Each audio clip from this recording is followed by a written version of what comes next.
ce programme Always UNESCO, en fait, il est né de par la volonté commune d'Always et d'UNESCO de permettre à 40 000 femmes et jeunes filles au Sénégal d'être alphabétisées, d'avoir accès à la lecture, à l'écriture. Ce projet d'alphabétisation s'accompagne aussi d'un projet économique qui est complètement intégré en fait au processus. Donc elles vont apprendre évidemment à lire, à écrire, elles vont apprendre les bases de la gestion, elles vont apprendre les bases du management, tout ça pour en général créer des petites structures, souvent associatives, et c'est un programme qui s'étend sur 2 ans.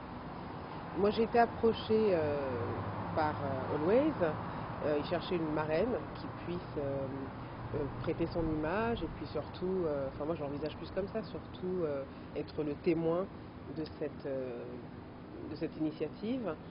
Et j'ai tout de suite accepté parce que, bon, il y a des raisons personnelles évidemment qui jouent, le fait que je sois originaire du Sénégal et aussi du Mali fait que j'ai une conscience du fait des voyages que j'ai pu faire dans mes 2 pays d'origine, une conscience assez aiguë de ce qu'est la condition féminine en Afrique et au Mali, au Sénégal en particulier.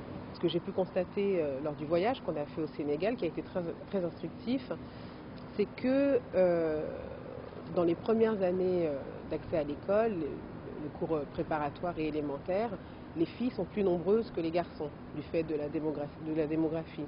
Et très vite, elles deviennent moins nombreuses et les garçons l'emportent. Pourquoi? Parce que l'école coûte cher d'abord et que dans une famille, on choisit de scolariser les garçons plutôt que les petites filles, parce que les petites filles sont plus sollicitées au niveau des tâches ménagères et elles sont mariées plus tôt. Donc toutes ces raisons-là font que quand on arrive en 6e, il y a une quantité de filles immense qui n'est plus à l'école déjà et qui n'a pas les moyens de rattraper ce retard plus tard, puisqu'elles deviennent mères et qu'elles n'ont plus la chance, l'opportunité de devenir lettrées, tout simplement. On a rencontré des petites filles, des toutes petites filles qui ont l'âge d'aller à l'école maternelle, et on a rencontré des femmes actives, on a rencontré des femmes qui approchent ou qui ont dépassé l'âge de la retraite. Donc on a rencontré comme ça tous les âges des femmes au Sénégal, et ce qu'on constate, et ça c'est vraiment poignant, c'est qu'elles sont farouchement déterminées à améliorer leurs conditions de vie. Elles sont farouchement déterminées à offrir un avenir à leurs enfants. Elles sont farouchement déterminées à améliorer les conditions de vie de leur famille. Ce qui est frappant, c'est de voir à quel point quelqu'un qui est seul dans une ville, qui n'a quasiment aucune perspective d'avenir, continue à y croire et arrache au destin ce que la vie ne lui a pas offert au départ.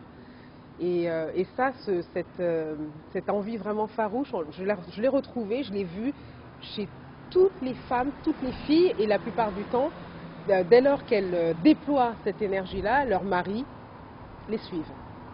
Et ça, c'est déjà une victoire en soi.